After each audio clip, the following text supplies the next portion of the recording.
കേൾക്കാത്ത കഥ 8.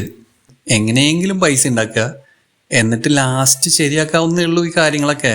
മരിക്കുന്നതിന് മുമ്പ് നമുക്കറിയാൻ കഴിയുമെങ്കിൽ അതാ ഇനി ഇത്രയും കൂടി ദിവസമുള്ളൂ നിനക്ക്, അത് കഴിഞ്ഞാൽ നീ മരിക്കാൻ പോവാണ്, നിന്റെ സമയം കഴിഞ്ഞു എന്നുള്ളൊരു അറിയിപ്പ് കിട്ടുകയാണെങ്കിൽ നമുക്ക് പലതും ശരിയാക്കാൻ കഴിയും. ഇന്നേ വരെ നമ്മൾ ജീവിച്ചു പോന്ന പല കാര്യങ്ങളിലും മാറ്റങ്ങൾ വരുത്തി അവസാനം കുറച്ച് ദിവസമെങ്കിലും ഒന്ന് ശരിക്ക് ജീവിക്കാമായിരുന്നു എന്ന് വിചാരിക്കുന്ന ഒരു പ്രത്യേകതരം കഥയാണ്. നിങ്ങൾ കേട്ടു നോക്കൂ. ഈ യുഗം കലിയുഗം എന്ന് പേര് വന്നത് വെറുതെ ഒന്നുമല്ല.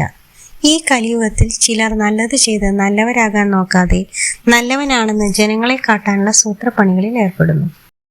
അങ്ങനെയല്ല എന്ന് നിങ്ങൾക്ക് തോന്നുന്നുണ്ടോ?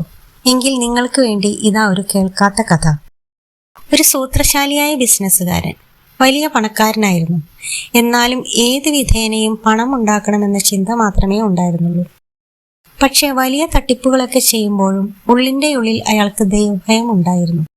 ഈ ചെയ്തു കൂട്ടുന്ന ദുഷ്കർമ്മങ്ങൾക്കൊക്കെയും മരിക്കുന്നതിന് മുമ്പേ എന്തെങ്കിലും പരിഹാരം ചെയ്യണമെന്നുള്ള തോന്നൽ അയാളുടെ മനസ്സിൽ വളരെ കാലമായി നിറഞ്ഞു നിൽക്കുന്നു.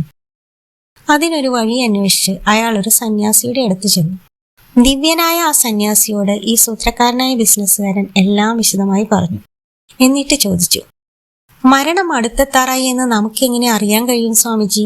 അങ്ങനെ അറിഞ്ഞാൽ പിന്നെ ബിസിനസ് എല്ലാം മക്കളെ ഏൽപ്പിച്ച് അല്പം നല്ല കാര്യങ്ങളൊക്കെ ചെയ്ത് നല്ല പേരെടുക്കാൻ, പിന്നെ അല്പം ഭക്തിയും പൂജയും അമ്പലവും ഒക്കെ ആവുമ്പോൾ ചെയ്ത തെറ്റുകൾക്കൊക്കെ പരിഹാരമായിക്കൊള്ളുമല്ലോ. ഇയാളുടെ തന്ത്രങ്ങളെല്ലാം അറിഞ്ഞ സന്യാസി പറഞ്ഞു, മരിക്കുന്നതിന് മുൻപ് നമുക്ക് ഭഗവാൻ 4 ദിവ്യ സന്ദേശം അയക്കും. 4 തവണ നമുക്ക് അറിയിപ്പ് നൽകും, ഇനി മരണം അടുത്തു തുടങ്ങി എന്ന് മനസ്സിലാക്കാൻ. അപ്പോൾ നമ്മൾ ബാക്കിയുള്ള സമയം നല്ലത് ചെയ്ത് സൽക്കർമ്മങ്ങളും പുണ്യപ്രവൃത്തികളും ദാനധർമാദികളും ചെയ്യുകയാണെങ്കിൽ ജീവിതം മാറ്റിമറിക്കാനുള്ള അവസരമുണ്ട്. ഇത് കേട്ടതും വളരെ സന്തോഷത്തോടെ ബിസിനസ്സുകാരൻ അവിടെ നിന്ന് ഇറങ്ങി നടന്നു. അയാൾ മനസ്സിൽ കുറിച്ചിട്ടു, മരിക്കുന്നതിന് മുമ്പ് 4 പ്രാവശ്യം ദൈവത്തിന്റെ സന്ദേശം വരും. അപ്പോൾ എല്ലാം ശരിയാക്കാനുള്ള അവസരമുണ്ട്. അതുവരെ തോന്നിയ പോലെ ജീവിച്ചാലും ഒരു കുഴപ്പവുമില്ല. പിന്നീടുള്ള കാലമത്രയും പൈസയുടെ പുറകെ ഓടിയും കള്ളത്തരത്തിലും പല തട്ടിപ്പും വെട്ടിപ്പും നടത്തി ഒരുപാട് ബിസിനസ്സുകൾ ചെയ്ത് കഴിച്ചുകൂട്ടി ദിവസങ്ങൾ കടന്നുപോയി. ഒരിക്കൽ അയാൾ ഹോസ്പിറ്റലിൽ അഡ്മിറ്റായി. ഡോക്ടർമാർ പറഞ്ഞു, ഇനി അവസാന നിമിഷങ്ങളായി, അറിയിക്കേണ്ടവരെയൊക്കെ അറിയിച്ചോളൂ എന്ന്. ഇനി അധികം സമയമില്ല. ഇത് കേട്ട അയാൾ വേഗം തന്നെ മക്കളെ വിളിച്ചു പറഞ്ഞു, വേഗം പോയി ആ സന്യാസിയെ വിളിച്ചുകൊണ്ടുവരൂ, എനിക്കൊരു കാര്യം ചോദിക്കാനുണ്ട്. മക്കൾ വേഗം ആ സന്യാസിയെ തേടിപ്പിടിച്ച് ഹോസ്പിറ്റലിൽ കൊണ്ടുവന്നു. ബിസിനസ്സുകാരൻ സന്യാസിയോട് പറഞ്ഞു, നിങ്ങൾ കപട സന്യാസിയാണ്, നുണയനാണ്, നിങ്ങൾക്കൊരു സിദ്ധിയുമില്ല. ഓർമ്മയുണ്ടോ നിങ്ങൾ വർഷങ്ങൾക്ക് മുമ്പ് എന്നോട് പറഞ്ഞത് 4 പ്രാവശ്യം ദൈവത്തിന്റെ സന്ദേശം വരും മരിക്കുന്നതിന് മുൻപെന്ന്? എന്നിട്ട് ഇന്ന് വരെ ഒരു സന്ദേശം പോലും വന്നില്ല. നിങ്ങൾ പറഞ്ഞതൊക്കെ കള്ളമായിരുന്നു. ഇത് കേട്ട സന്യാസി ഉറക്കെ ചിരിച്ചുകൊണ്ട് പറഞ്ഞു, മകനെ, 4 പ്രാവശ്യം നിനക്ക് സന്ദേശം വന്നിരുന്നു. പക്ഷെ 4 സന്ദേശങ്ങൾ നീ കാര്യമാക്കാതെ കാണാത്ത പോലെ ജീവിച്ചു. ആദ്യ സന്ദേശം നിനക്ക് വന്നത് നിന്റെ കറുത്ത മുടി വെളുത്തു തുടങ്ങിയപ്പോഴായിരുന്നു. പക്ഷെ നീ ആ വെളുത്ത മുടിയിൽ കറുപ്പ് തേച്ച് ജീവിച്ചു. ഇപ്പോഴും നോക്ക്, നിന്റെ കറുത്ത മുടികൾക്കിടയിൽ വെളുത്ത നിറം കാണാം. രണ്ടാമത്തെ സന്ദേശം നിനക്ക് കിട്ടിയത് നിന്റെ കണ്ണുകളുടെ വെളിച്ചം കുറഞ്ഞു തുടങ്ങിയപ്പോഴാണ്. പുറത്തുള്ള കാഴ്ചകൾ മങ്ങി തുടങ്ങിയിരുന്നു.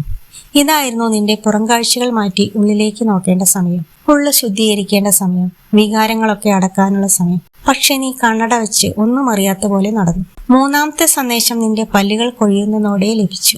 ഇനി സരളവും സാത്വികവുമായ ആഹാരങ്ങൾ കഴിക്കേണ്ട സമയമായി എന്നുള്ള സന്ദേശം. പക്ഷെ അതും നീ കൃത്രിമ പല്ലുകൾ വെച്ച് നിന്റെ ഭോഗവിലാസങ്ങൾ തുടർന്നു. കിട്ടിയതെല്ലാം തിന്നും കുടിച്ചും ജീവിച്ചു. 4ാമത്തെ സന്ദേശം നിനക്ക് അസുഖങ്ങളുടെ രൂപത്തിൽ ലഭിച്ചു. പക്ഷെ അപ്പോഴെല്ലാം നീ ഓരോ മരുന്നുകൾ കഴിച്ചു, അതും ശ്രദ്ധിക്കാതെ വിട്ടു.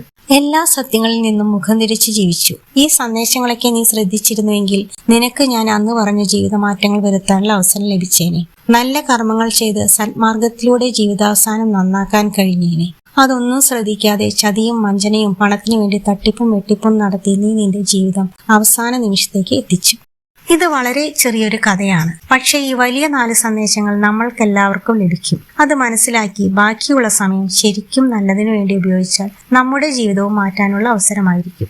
എല്ലാവർക്കും നല്ലത് മനസ്സിലാക്കാനുള്ള ബുദ്ധിയും ബോധവും ഈശ്വരൻ നൽകട്ടെ. ജീവിതം നന്മയുടേതാകട്ടെ. ആകും, തീർച്ച.